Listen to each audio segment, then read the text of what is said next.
प्रसारमाध्यमातून येणाऱ्या बातम्याचा परिणाम काही होण्याची आवश्यकता नाही.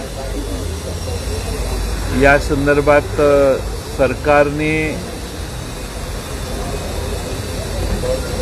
सरकारला पाठिंबा काढून घेतलाय अशा पद्धतीचं कोणतंही चित्र दिसत नाही.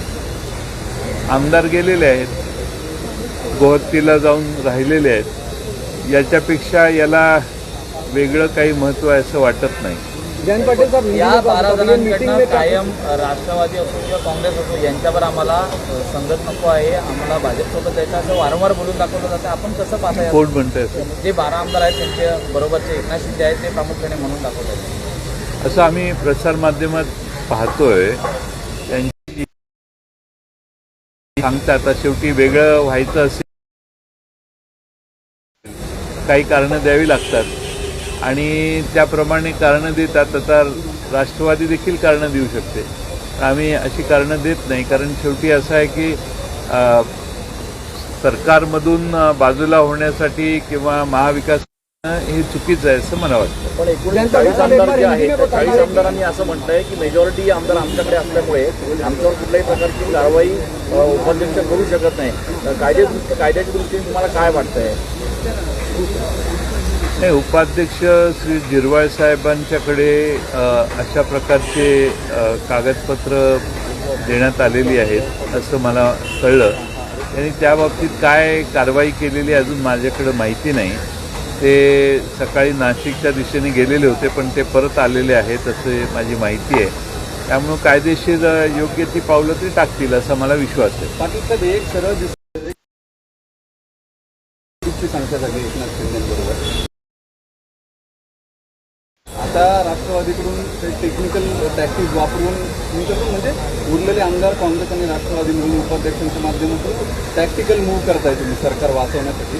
पण हे किती काळ सर्वाइव्ह होईल? टॅक्टिकल मूव्ह कोणी केली? जे तुम्ही आता नरहरी झिरवाळ जे त्यांच्याकडचे अधिकार तुमचे देत शेवटी. नाही, ते एकदा उपाध्यक्ष किंवा अध्यक्ष झाला तर ती व्यक्ती कोणाचीच नसते. ती निरपेक्ष बुद्धीनं त्या ठिकाणी बसलेली असते. जे कायद्याच्या चाकोरीत आहे तेच ते काम करतील असं आम्हाला वाटतं. किती काळ सर्वाइव्ह होईल पण सरकार असं तुम्हाला वाटतं? सरकारचा पाठिंबा कुणी काढलाय अजून? बोलतायत नाराजी चालू आहे. सरकारचा पाठिंबा काढलेला नाही कुणी अजून. असं का करताय तुम्ही? त्यांना काढायला उद्युक्त का करताय? त्यांनी काही काढलंय का? एखादे कागद दाखवा. सरकारचा त्यांनी पाठिंबा काढलाय का? त्यांची नाराजी आहे, ते त्यांची मतं व्यक्त करतायत. एकनाथ शिंदे की जय म्हणतायत. तर एकनाथ शिंदे सरकारमध्ये मंत्री आहेत, त्यांनी काय राजीनामा दिला आहे असंही नाही. मला काय असं वेगळं काही आहे असं वाटत नाही ह्याच्यात. ठीक आहे, येतील परत आल्यावर. उद्धव ठाकरे साहेबांनी त्यांना आवाहन केलेलं आहे, या भेटा, चर्चा करू. त्यांची चर्चा होईल. सरकारचा जोपर्यंत पाठिंबा काढून घेतला जात नाही कुणी, तोपर्यंत सरकारला कोणती भीती आहे असं मला वाटत नाही. जयंत पाटिल साहब, एक बार हिंदी में बताइए, आज की बैठक में क्या हुआ और लगातार ये दावा किया जा रहा है शिंदे ग्रुप की तरफ से 2/3 बहुमत है, यानी कहीं सरकार को खतरा बना हुआ है. तो आप लोग किस तरह की रणनीति बना रहे हैं अगर सरकार गिरने की परिस्थिति में आती है? हालांकि कुछ कह रहे हैं सरकार गिरी नहीं, पाठिंबा निकाला नहीं, लेकिन प्रैक्टिकली ये तो है कि 40 आमदार शिवसेना 40 आमदार टूरिस्ट बन के अगर कहीं कभी सूरत गए, बाद में गोहत्ती गए, इसका मतलब ये नहीं है 40 जन इकट्ठा हुए तो हमारे सरकार के पीछे वो नहीं है. वो शिंदे साहब के पीछे है. अभी शिंदे साहब सरकार के बाहर अभी नहीं गए ना, उन्होंने कुछ इस्तीफा भी नहीं दिया. वो शिवसेना के पार्ट है और शिवसेना के मंत्री है. तो सरकार के पास या गवर्नर के पास अभी ऐसा कोई खत उनको खास तौर पे आदरणीय पवार साहब, राज्य के उप मुख्यमंत्री अजीत दादा पवार, मैं खुद और शायद प्रफुल्ल भाई पटेल, हम सब मिलने को जाने वाले हैं. सर, ऐसी कौन सी चीज़ है जिसको लेकर लगातार शिंदे ग्रुप एनसीपी से अपनी नाराजगी जता रहा है? सरकार आप लोग चलाते हैं, आप लोग मंत्री हैं, कुछ तो अंदर की बातें आप लोग पता होगा. ऐसे कौन से कारण थे कि आप लोग, उनकी चिट्ठी में तो सारी बात लिखी, फंड नहीं देते, काम नहीं करते, मिलते नहीं. अपने मुख्यमंत्री के प्रति भी नाराजगी जताइए, आप लोगों के प्रति भी नाराजगी जताइए.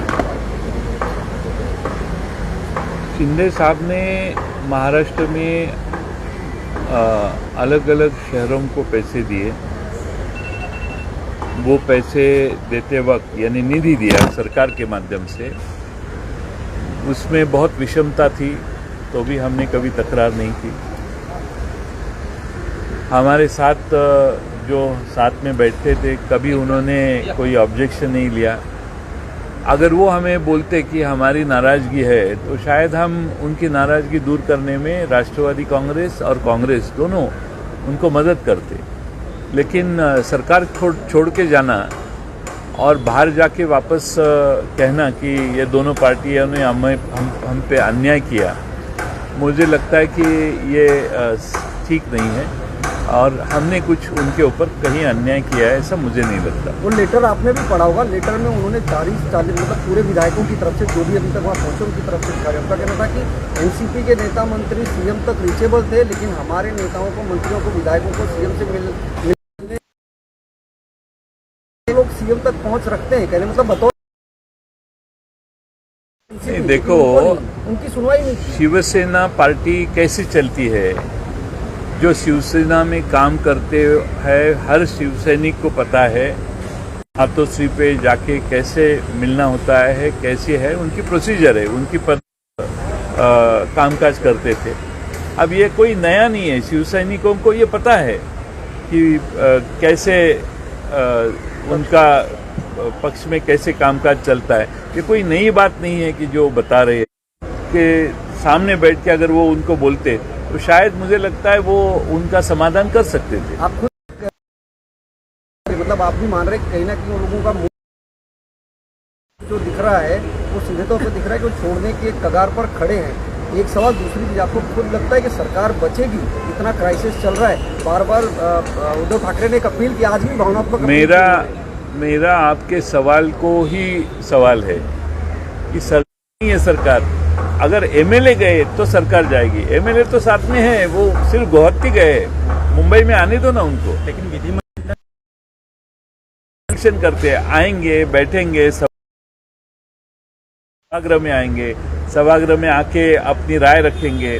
और अगर तभी हमें लगा कि इनकी राय सचमुच सरकार के खिलाफ है और या कुछ खत लिखे गवर्नर साहब को और कहे कि हम लोग तरह से इसके लिए तैयार है, वो भी अपनी राजनीतिक लड़ाई लड़ेंगे, कानूनी लड़ाई लड़ेंगे, और बीजेपी उसकी तैयारी करवा रही है। आपको क्या लगता है कि बीजेपी अगर तैयारी करवा रही, पूरे कांड के पीछे बीजेपी का रोल है?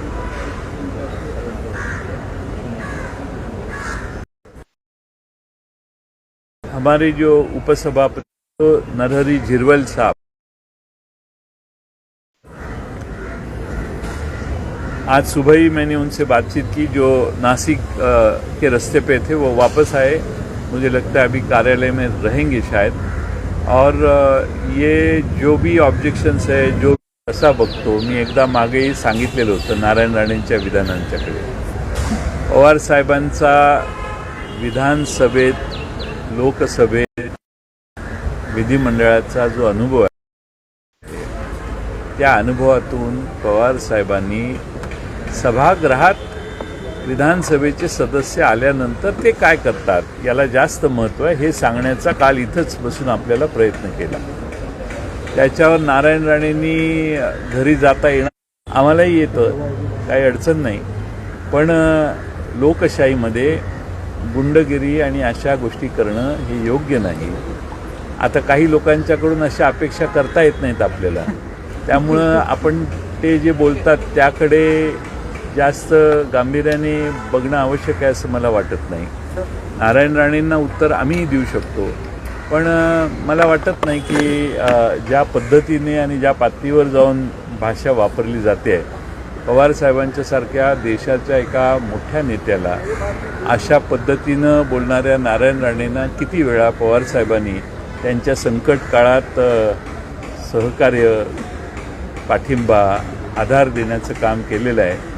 याचं स्मरण जरी केलं तरी त्यांना वाटेल की आपण केलेलं विधान मागे घ्यावं। या बंडामागे शिवसेनेच्या आमदारांचा कोण आहे असं तुम्हाला वाटतं? शिवसेनेच्या आमदारांच्या या बंडामागे कोण आहे असं तुम्हाला वाटतं? एकनाथ शिंदे हो। तुम्हाला सर देवेंद्र फडणवीस एकनाथ शिंदेच करतायत ना हे सगळं. सर देवेंद्र फडणवीस यांच्या निवासस्थानी भाजपच्या बैठका सुरू आहेत आणि एकनाथ शिंदे तिथे गेल्याची शक्यता आहे. तर या दोन घटनांकडे त्याचा प्रत्येक पक्षाच्या बैठका चालूच असतात ना. भाजप नेत्यांनी मौन बाळगलंय. हा, एवढ्या घडामोडी घडत असताना भाजप नेत्यांनी मौन बाळगलंय. ते तुम्ही त्यांच्याकडे जायला पाहिजे आणि त्यांचं मौन भंग करण्याचा प्रयत्न तुम्ही केला पाहिजे. मी कसं त्याच्यावर जयंत बोलू? पाटिल साहब, कल देवेंद्र फडणवीस शाम को दिल्ली गए थे, उसके बाद आप सुबह ही वापस आए. बीजेपी की भी एक रणनीति चल रही है कि शिंदे ग्रुप की जो नाराजगी को लेकर, आपको क्या लगता है कि बीजेपी ऐसी परिस्थिति में है, शिंदे ग्रुप वाकई में उनके कांटेक्ट में है कि वो उनके साथ 2/3 विधायक तो पहुँच गए ऑफिशियली, उनकी फुटेज आ गए, वीडियो आ गए, बयान आ गए हैं, तो अगर वो दावा कर दें तो शिवसेना का सिंबल भी ले जाएंगे और पार्टी के विधायक भी जाएंगे. तो क्या लगता है कि बहुत ज़्यादा क्राइसिस की सिचुएशन है वाकई में? मालूम नहीं कि वो क्या करना चाहते हैं.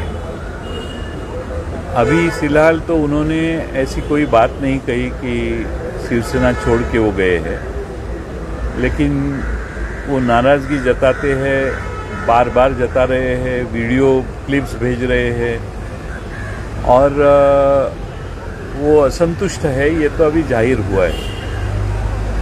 अब वो देखते आगे क्या करते हैं. लेकिन उद्धव जी ठाकरे, बाला साहेब ठाकरे और धनुष्यबाण ये महाराष्ट्र में ब्रांड है. अब ये इतिहास है कि जिन जिन लोगों ने शिवसेना छोड़ी वो बाद में कभी चुन के आए नहीं विधानसभा में. एक आध दूसरा अपवाद हो सकता है, लेकिन शिवसेना में रहने वाले लोग, शिवसेना कैडर पार्टी है, नीचे जो शिवसैनिक है वो बाला साहेब ठाकरे, उद्धव जी ठाकरे ब्रांड और साथ में उनके जो धनुष्यबाण हैं उनको छोड़ के ये जो विधायक 40 कितने हो गए अभी 40 हो गए, तो वो 40 लोग शिवसेना का धनुष्यबाण छोड़ के अगर खड़े रहे, इलेक्शन में कंटेस्ट करने को गए, तो मुझे नहीं लगता इसमें से एक भी आदमी जीत के आए. सर वो सर, लास्ट आज क्वेश्चन बैठक सर, होती है, आप ठाकरे 7:30 ब्रांड की बात कर रहे हैं, संजय राउत पवार साहब की बात करते हैं, समझ में नहीं था तालमेल कितना अच्छा है आप लोगों का. सवाल बहुत बेसिक सी चीज़ है कि अब इस सरकार को बचाने के लिए किस तरह की कोशिश आप लोग करें. पवार साहब को राजनीति का चाणक्य कहा जाता है, अभी तक वो खुलकर कहीं नजर नहीं आया कि क्या कुछ प्रैक्टिकली जमीन पर कर रहे हैं. ये जो कैमरा है पिछले 4 दिन यहाँ है. हम पवार साहब के से बात करके यहाँ के आपको बता रहे. कल तो खुद पवार साहब यहाँ बैठ के उन्होंने भी अपना मत प्रदर्शित किया है. अब क्या आप चाहते हैं, इससे ज्यादा क्या चाहते गुवाहाटी हैं? तक आप लोग भी कोशिश करेंगे, गुवाहाटी तक आप लोगों की तरफ से कुछ कोशिश करेंगे. एकनाथ शिंदे आपके सहकारी हैं. देखो वहाँ जाने की जरूरत नहीं, क्योंकि महाराष्ट्र का भवितव्य महाराष्ट्र में तय होना चाहिए, मुंबई में तय होना चाहिए. अगर गुवाहाटी गए तो वो कामाख्या देवी जो है वहाँ वो जादू टोना भी होता है, मैं सुना. और मुझे कोई बता रहे थे कि कामाख्या देवी के दर्शन के लिए वो गए सब, और वो वहाँ के जादू टोना से कुछ हासिल हो क्या नहीं हो मुझे मालूम नहीं, मेरे को इन्फॉर्मेशन नहीं है, लेकिन वो कामाख्या देवी के दर्शन को गए ऐसा मैंने सुना. तो इसका मतलब उनका पाठिंबा नहीं है, ऐसा नाही. पाटील साहेब, काल पवार साहेबांनी स्वतः हिंट दिली की याच्या मागे भाजप आहे किंवा देशातला नंबर 1चा पक्ष आहे. तुम्ही झालं किंवा अजितदादा झालं, थेट भाजपचं नाव घ्यायला घाबरता का? म्हणजे या षडयंत्राच्या मागे भाजप आहे असं तुमचे शीर्षस्थ नेते म्हणत असताना तुम्ही का म्हणत नाही, राज्यातले नेते? आता शीर्षस्थ नेत्यांनी आपली भूमिका व्यक्त केली. आम्ही भाजपला घाबरत नाही. भाजपच्या विरोधी अनेक वेळा आम्ही बोललेलो आहे. माननीय पवार साहेबांनी जी भूमिका व्यक्त केली, तुम्ही लोकांच्यात गैरसमज करण्याची गरज नाही. मी हेच सांगितलं आणि कालही स्पष्टपणाने सांगितलं जे आपण माझ्याकडून घेतलेलं आहे. त्यानंतर पवार साहेबांनी तीच भूमिका अधिक स्पष्टपणाने सांगितली. सर एक अहम सवाल, एनसीपी में कुछ लोगों का मत है कि सत्ता इस तरह से जानी नहीं चाहिए और कहीं ना कहीं एक बार बीजेपी से भी इस बारे में बात की जानी चाहिए. ऐसा किसका मत है? ऐसे कई लोग जो है दबे जबान में ही सही पीछे कह रहे हैं. आपको कहते होगे, हमें नहीं कहा हूँ. आपसे नहीं कहा होगा, लेकिन नहीं, आपको नहीं. पता होगा. हमारे सामने ऐसी कोई बात किसी ने की नहीं और ना भी वो करेंगे. भाजपने स्पष्टीकरण दिलंय की या सगळ्या घडामोडी